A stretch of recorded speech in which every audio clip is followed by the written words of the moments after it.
Bienvenue à ce rapport d'atelier sur les archives numériques de la Bibliothèque nationale suisse. C'est un projet que nous faisons ensemble avec la Bibliothèque nationale. Et c'est pas encore fini, alors c'est un rapport d'atelier ou un rapport d'étape. Depuis plus de 2 ans, je pense que nous avons commencé en été 2022. Nous travaillons ensemble avec la Bibliothèque nationale pour ce projet, pour développer cette solution. Aujourd'hui, nous allons vous présenter les grandes lignes de ce projet et son état actuel. Je suis accompagné par Nadia Lai, représentante de la Bibliothèque nationale, à qui je laisse la parole pour l'introduction du projet. Donc voilà, juste deux mots en fait sur ce grand projet, comme Basile a déjà introduit, en fait, la Bibliothèque nationale suisse et la Phonothèque nationale suisse. Moi, je travaille pour la Phonothèque nationale suisse à Lugano, qui est une section en fait de la Bibliothèque nationale suisse. Travaille en fait depuis vraiment beaucoup de temps sur ce projet, en fait, une nouvelle archive numérique à long terme. Quelques mots d'abord sur la Bibliothèque nationale elle-même. Le mandat, peut-être vous le savez déjà, de la Bibliothèque nationale suisse, c'est de collectionner, répertorier, conserver, cataloguer, faire connaître, diffuser en fait tous les documents sur papier, mais aussi sur d'autres supports, d'autres typologies de supports qui ont un lien avec la Suisse. En tant qu'en fait, comme source d'acquisition, en fait, il y en a plusieurs, des maisons d'édition, en fait, des petits éditeurs, des auto-éditeurs, il y a des productions propres, il y a Internet, en fait, il y a toutes sortes de sources qui permettent à la Bibliothèque nationale suisse d'acquérir les documents, en fait, qui lui permettent d'accomplir sa mission. En termes de typologie de documents, en fait, ça reflète les sources que nous utilisons. En fait, il y a bien évidemment il y a des monographies, il y a des revues, il y a des thèses, il y a des sites Internet, il y a des documents sonores. En termes de système d'archivage, en fait, si on fait référence au modèle OAIS, à l'ABN, en fait, on a des systèmes qui permettent de récupérer en fait, les données numériques, de les préparer en fait, pour l'archivage, de les stocker et puis de les rendre accessibles au public. Alors, pourquoi en fait on change si on a déjà tout ce qu'il faut? La situation, elle est très compliquée. La Phonothèque a contribué à rendre encore plus compliquée la situation, mais ça, c'est une autre histoire. En gros, en fait, si on identifie en fait quelques causes, les contrats en fait qui gèrent, en fait, les contrats avec les fournisseurs pour la collection ILVetica. ILVetica, c'est la collection de documents numériques de la Bibliothèque nationale, et l'archive multimédial, c'est la collection numérique sonore de la Phonothèque nationale. Sont arrivés à échéance une première fois en 2021, et en fait, les contrats ont été renouvelés, et ça, en fait, ils vont arriver à une deuxième nouvelle échéance en 2025, période où on espère qu'on aura terminé le projet. Mais en tout cas, les contrats, ils sont plus renouvelables. En plus, d'un point de vue vraiment de l'architecture, on est dans une situation un peu particulière parce en gros, il y a une seule infrastructure informatique hébergée chez nous à Lugano, à la Phonothèque nationale, mais en fait, c'est deux systèmes séparés. Donc, comme on est en fait le même institut, ça fait pas de sens en fait de garder cette séparation. Donc, les objectifs en fait de ce projet, c'est en gros de pouvoir réunir des collections numériques des différentes sections de la Bibliothèque nationale en une seule et unique, en fait, en une seule application. Le système en fait qu'on est en train d'adopter en fait nous permet de gérer toutes les collections ou parties des collections en fait qui sont présentes dans les deux instituts. C'est un système en fait qui répond aux exigences de preservation planning. Et puis, en fait, c'est aussi un système qui est censé faire face à la croissante, en fait, au volume croissant de données qu'on reçoit. Vous pouvez bien imaginer, en fait, qu'il y a de plus en plus, en fait, de données numériques qui sont créées soit en fait par des externes, soit aussi au niveau de l'Institut même, parce que et la Bibliothèque nationale et la Phonothèque numérisent une partie des documents en fait, qu'on reçoit. Bon, ce système en fait peut être certifié en tant que système d'archivage à long terme. Et puis, si nécessaire, mais ça c'est quelque chose pour le futur si jamais, c'est un système qui pourrait être mis à disposition d'autres instituts que l'Institut, en fait, la Bibliothèque nationale suisse. Donc ça, j'imagine que presque tout le monde, en fait, connaît le système AIS, en fait, le OAIS, pardon, le système qu'on est en train de créer en partie avec Dokutine, puis après d'autres fournisseurs, a le but, en fait, de recréer, en fait, ce système, en fait, ce modèle idéal OAIS. Je ne vais pas rentrer dans le détail, je pense, en fait, parce que j'imagine que tout le monde, en fait, connaît plus ou moins, ou en tout cas, vous avez déjà vu ce magnifique schéma. En tout cas, juste, en fait, pour l'information, en fait, Dokutime se situe au niveau, en fait, de l'ingest et de l'archivage numérique. Donc, qu'est-ce qui s'est passé? Qu'est-ce qui va se passer encore? On a eu 4 appels d'offres pour trouver des solutions, en fait, pour les archives digitales, pour la partie pré-ingest, donc la partie qui vient avant, en fait, le modèle OAIS, pour la partie access et aussi pour la partie, en fait, hosting. Il y a une partie certaines solutions ne sont pas hébergées par l'Office fédéral de l'informatique. La solution, en fait, de Dokutime est hébergée à l'Office fédéral de l'informatique. La partie pre-ingest et access sont hébergées en externe, pardon. Enfin, en fait, entre la fin de cette année et le début de l'année prochaine, il y aura en fait une validation, une acceptation en fait, des différents systèmes qui composent toute l'archive. Là, en ce moment, je confirme parce que je m'en occupe, on est en train de migrer les données de la Phonothèque dans Cosmos de Dokutime et la migration des données des objets numériques de la Phonothèque est censée durer jusqu'à peu près en janvier 2025. Après, ça sera en fait le moment de Helvetica, donc la collection numérique de la Bibliothèque nationale, qui est censée durer commencer en janvier et durer à peu près jusqu'en mai 2025. On espère partir en production dans la deuxième partie, dans la deuxième moitié en fait de 2025, et puis à la fin de 2025, pardon, on espère en fait pouvoir arrêter les applications qui sont utilisées maintenant. Basile, ton tour. Merci. Alors, je vais commencer avec une introduction sur les systèmes où Dokutime est responsable, alors le système d'archivage numérique. Alors, selon cette architecture que vous avez voyée, l'archive a un rôle assez spécifique peut-être un peu plus restreint que pour les autres clients. Concernant la livraison des données, la réception, elles proviennent principalement du système de pre-ingest. Nadia vous en dira davantage sur ce système. Et c'est le système qui prépare toutes les données. Pour Dokutime, alors, cela représente un avantage parce que toutes les données sont livrées d'une manière standardisée et d'une seule source. Alors, ce n'est pas nécessaire de connecter 20 différents systèmes qui livrent les données.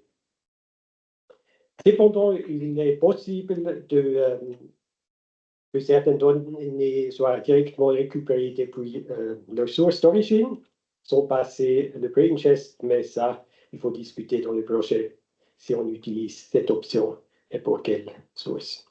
Mais je pense que la plupart des sources vont via le pre-ingest. Pour les formats de paquets, nous avons au début discuté si c'est possible que le pre-ingest fournisse des paquets Matterhorn-Metz, alors le standard pour les SCP dans Dokutime Cosmos, mais c'est avéré complexe parce que ce système de pre-ingest est développé par Dokutime, mais par une entreprise extérieure. Alors, nous avons opté donc pour un format standard de sample qui est ensuite converti en Matterhorn-Metz pendant le processus digest dans notre outil Dokutime Feeder. Les autres tâches de l'archive numérique restent classiques, la gestion des données, sauvegarder les données dans le repository, c'est-à-dire dans Fedora 10, et aussi les preservation actions, les actions de préservation, c'est-à-dire la modification des données, des objets qui sont déjà là dans l'archive numérique. À ce sujet, nous aussi allons développer des nouvelles fonctionnalités dans Docker Cosmos pour l'APN, pour administrer, pour planifier ce processus de préservation. L'accès aux données, c'est aussi assez simple pour Docker Team parce qu'il y a ici aussi il y a un système distinct, le système Access qui est responsable pour accéder aux objets. Alors notre rôle se limite à fournir les données au système d'accès. Et pour le système d'archivage, seulement quelques spécialistes de la Bibliothèque nationale, et naturellement les collaborateurs de Docker Team, ont un accès direct à l'archive numérique et tout le reste du monde utilise le système d'accès. Voici quelques détails techniques sur le système. Nous utilisons une installation classique de Docker Team Cosmos. Et comme Nadia a dit, c'est hébergé sur l'infrastructure fédérale. Alors, c'est une installation on-premise, pas dans le cloud de Docker Team, mais sur serveurs qui sont fournis par l'OFIT. Et la même chose pour les bases de données. Et le rôle de Docker Team, alors, c'est l'installation de notre logiciel et l'exploitation du système.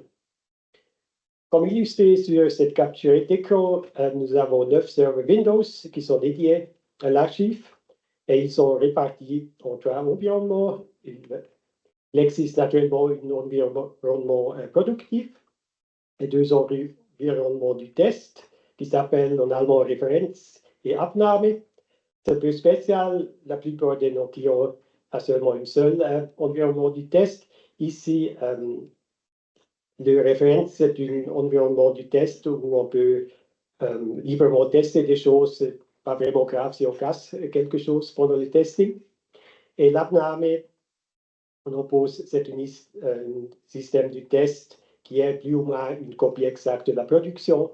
Alors, on peut tester des nouvelles releases, des nouvelles versions avant de déployer cette installation sur la production.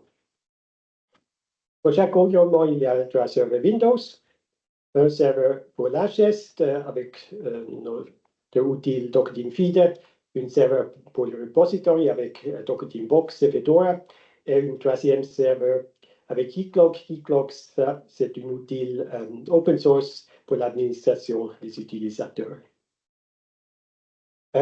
Keycloak est utilisé dans toutes nos installations de Cosmos, mais ici pour la Bibliothèque nationale, Keycloak joue un rôle un peu spécifique.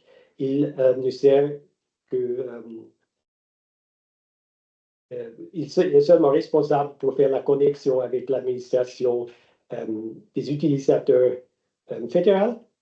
Alors, les collaborateurs de la Bibliothèque nationale peuvent utiliser son login habituel pour accéder au système. Ce n'est pas nécessaire de créer de nouveaux comptes dans Keycloak pour chaque utilisateur. Cette intégration que nous craignons complexe, c'est avéré assez simple. Alors, Keycloak, c'est vraiment un bon outil si on veut connecter des systèmes externes pour l'authentification et l'autorisation des utilisateurs. Le stockage des données, c'est aussi un peu spécial chez la Bibliothèque nationale. Normalement, on utilise une mémoire réseau standard. Ici, les données sont stockées sur un serveur S3. S3, si vous ne le connaissez pas, c'est un système développé par Amazon pour le stockage en cloud. Ici, nous, toutefois, n'utilisons pas le cloud, mais c'est aussi hébergé sur l'OFIT, sur l'infrastructure fédérale, mais cette solution utilise le même protocole qui est développé par Amazon pour l'espace cloud. Ce stockage S3, c'est facile à mettre en place en Fedora. Il faut juste adapter quelques fichiers de configuration. La vitesse, à ce moment, n'est pas encore optimale, mais nous espérons qu'il y a des améliorations dans la prochaine version de Fedora. Et une autre chose qui est importante à savoir, spécialement pour les autres clients qui sont intéressés de sauvegarder les données sur un serveur S3, si on utilise un système S3 qui ne provient pas d'Amazon, il faut bien contrôler que ce système respecte le standard. Naturellement, tous ces systèmes des autres entreprises disent qu'ils supportent le standard d'Amazon, mais le diable se cache dans le détail. Alors, maintenant, ça marche avec une solution avec des logiciels de Dell, qui est fournie par Lockheed. Mais au début, nous avons Lockheed à offrir un système différent avec un autre logiciel. Et ici, nous avons des problèmes parce qu'il y a un petit détail où ce système ne respecte pas le standard d'Amazon. Alors, il faut planifier beaucoup de temps pour tester une intégration comme ça. Comme j'ai déjà dit, après nous avons récupéré les données depuis le pre-ingest, nous les transformons dans un paquet Matterhorn-Metz. Et ce format Matterhorn-Metz, c'est assez flexible concernant la structure du paquet. Alors, on peut avoir un petit paquet et aussi des très grands paquets avec milliers de fichiers. Et dans ce projet, nous avons standardisé cette structure du paquet un peu pour avoir toujours la même structure pour avoir plus de cohérence.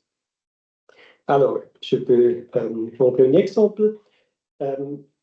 Tous les paquets Matterhorn-Metz ont un dossier racine, ou root folder en anglais, et ces dossiers nommés avec le code du paquet. Cet exemple, c'est un paquet de la phonothèque, alors c'est une version numérique d'une CD, alors la code commence avec CD, un numéro. Pour les données de la Bibliothèque nationale pour eHelvetica, la code est basée sur une URL. Et dans cette dossier racine, il y a toujours deux sous-dossiers, un dossier data qui contenant les données primaires qui sont archivées. Et dans notre exemple, pour cette CD, ce sont des fichiers P3 et WAV, et quelques autres fichiers comme le cover du CD. Et il y a aussi un deuxième sous-dossier qui s'appelle Metadata. Ces dossiers contiennent des métadonnées en fichier XML.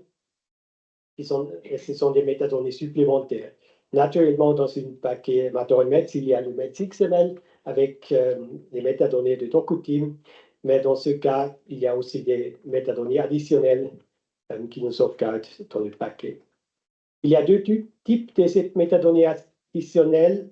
Premier, les métadonnées pour eHelvetica du ancien système d'archivage, juste pour garder l'histoire.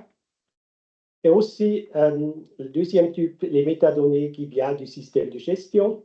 Alors, pour la eHelvetica, c'est le catalogue de la bibliothèque. Alors, ce sont des fichiers en marque XML. Et pour Phonotheca, qui utilise un autre système de gestion qui s'appelle FNBase, ils sont aussi des fichiers XML. Voilà un exemple. Et c'est vraiment la version brute de ces fichiers qui vient du système de gestion et qui est archivé avec les données primaires. Pour ces métadonnées additionnelles, dans les dossiers metadata, nous avons mis en place quelques process supplémentaires. En cas d'agence ou de la migration, nous faisons un enrichissement des métadonnées METS à partir de ces fichiers de métadonnées. Alors, on prend quelques champs dans ces fichiers MarcXML ou des fichiers de FNBase et le transfert dans le METS XML. Les métadonnées du système de gestion ne restent pas stationnaires dans l'archive. Alors, c'est possible que quelqu'un change ces métadonnées dans le système de gestion. Et dans ce cas, nous voulons aussi faire une mise à jour de ces métadonnées qui sont dans l'archive numérique. Alors, nous avons développé pour l'ABN des nouvelles fonctionnalités. C'est maintenant possible dans les dernières versions de Box de faire une mise à jour manuellement dans dans l'interface web de Docodin Box, mais nous avons aussi mis à jour un processus automatisé qui récupère les mises à jour du système de gestion via OAI PMH. Et dans une flux de travail dans Feeder, ces métadonnées dont Fedora sont actualisées, sont mises à jour d'une manière automatisée.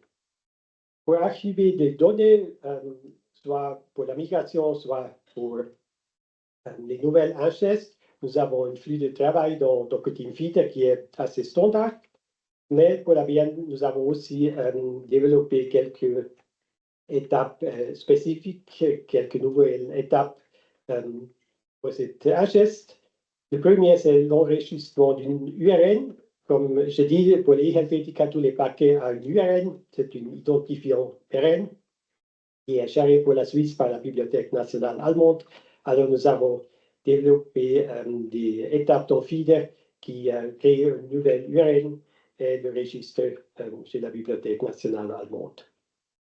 La deuxième étape, c'est contrôler les doublons pendant l'ingeste. C'est peut-être aussi important pour les autres clients qui utilisent Docodin Cosmos. L'objectif, c'est de ne pas ingester un objet qui est déjà dans l'archive. Et on peut faire ce contrôle des doublons basé sur les sommes du contrôle. Alors, vraiment comparer le contenu d'un fichier, mais aussi basé sur les métadonnées.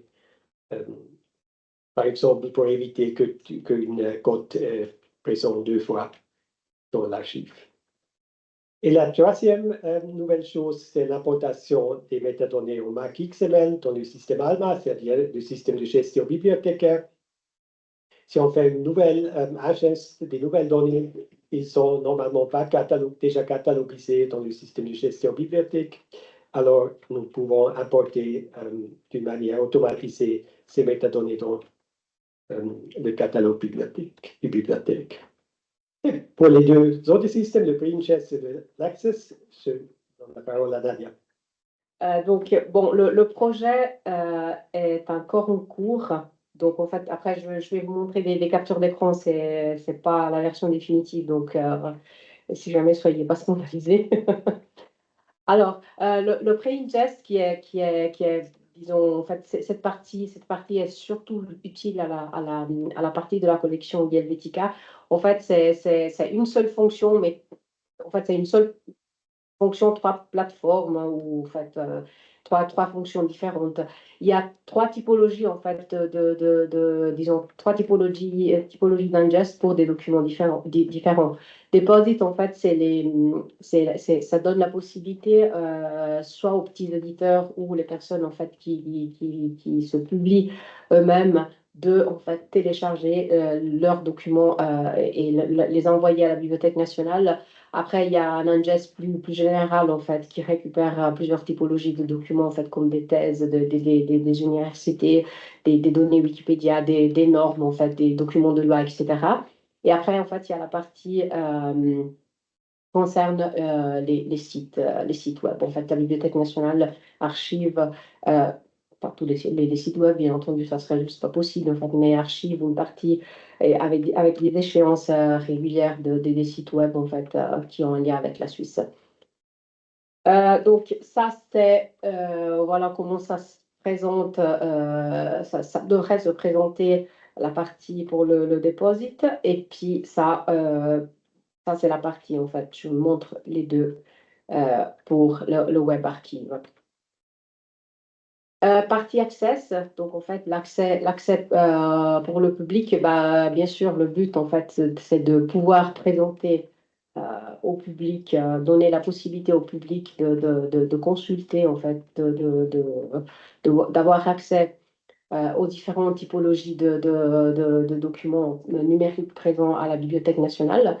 En termes de fonctionnalité, en fait, quelques petites informations. En fait, la future nouvelle interface web prévoit en fait des filtres et des facettes. L'index, en fait, il est conçu en 4 langues. Ça, c'est une exigence très forte, en particulier de la Phonothèque nationale suisse. En fait, quand on obtient des résultats, on voit en fait des aperçus qui sont générés automatiquement, des aperçus du document. Il y a une visionneuse intégrée qui permet de visualiser certaines typologies de documents, notamment les PDF, EPUB et les documents web. Et puis après, il y a un contrôle en fait des accès qui permet de définir selon des rôles et des droits comment on peut accéder, si on peut et comment on peut accéder à certains documents. Ça aussi, en fait, c'est comment en fait ça se présentera le nouvel access.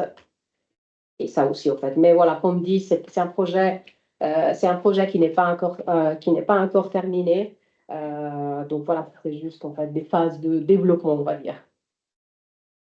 Et ça, c'est à nouveau à toi, Basile. Oui, c'est le dernier slide.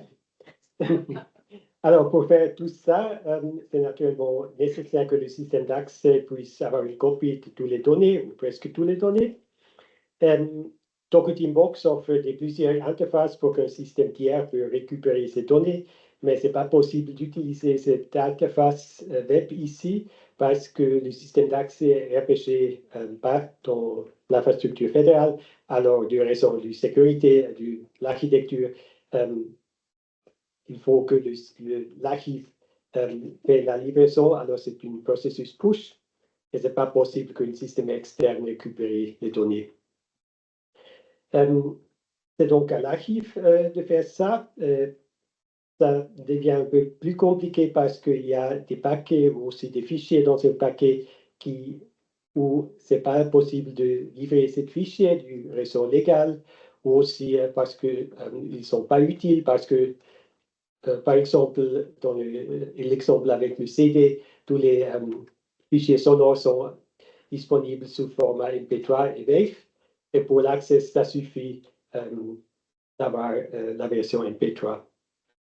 Alors, nous avons développé une nouvelle action dans Feeder qui prépare un paquet qui vérifie si un paquet peut être livré, basé sur un élément en IAD. Et si un paquet contient des fichiers interdits, ils sont supprimés avant les paquets et téléversés à l'accès. Pour les téléversements, on utilise aussi un serveur S3, mais c'est une serveur différente du serveur de l'Access. Ce n'est pas le serveur S3 où Fedora stocke les données. Et après le téléversement d'un package comme format zip, nous envoyons aussi un message avec une interface API à l'Access pour informer que il y a des nouvelles données pour Access. Voilà, ça c'est une courte introduction de ce projet. Merci beaucoup. Il y a une question pour la Bibliothèque nationale. Et je suis curieuse de savoir pourquoi ne pas avoir choisi la solution à long terme des archives fédérales. Je ne suis pas sûre de pouvoir vous répondre. En fait, je vous dirais qu'on a des besoins qui sont complètement différents. En fait, les archives fédérales, l'archive des documents, en fait, ça n'a rien à voir avec la culture suisse. C'était des besoins qui sont complètement différents. Donc, en fait, je pense que la raison, c'est surtout ça. Après, je ne sais pas s'il y a des raisons politiques, stratégiques. Voilà, ça c'est à un autre niveau. Moi, j'en ai pas connaissance.